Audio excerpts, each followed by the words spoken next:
Hi friends, உங்களுக்கு தெரியுமா love birds முதல் நாள் பொரிக்கக்கூடிய எந்த சிக்குக்குமே நம்ம வைக்கக்கூடிய திணை கீரை வகைகள் காய்கறிகள் உணவுகள் எதுவுமே கொடுக்க மாட்டாங்க.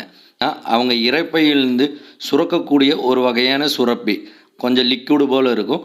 அந்த உணவை தான் முதல் நாள் விரிக்கக்கூடிய அனைத்து சிக்குங்களுக்குமே உணவாக அவங்க வழங்குவாங்க. இதுபோல் தெரியாத தகவலாம் தெரிஞ்சுக்கிறதுக்காக நம்ம சேனலை சப்ஸ்கிரைப் பண்ணி வீடியோ பிடிச்சிருந்தா லைக் பண்ணி மற்றவங்களுக்கும் ஷேர் பண்ணுமாறு கேட்டுக்கொள்கிறேன். உங்களுக்கு பயனுள்ள நிறைய வீடியோ நம்ம பெரிய வீடியோக்கள் நம்ம சேனலில் போட்டிருக்கோம். அதை பார்த்து பயன்பெறுங்க. நன்றி.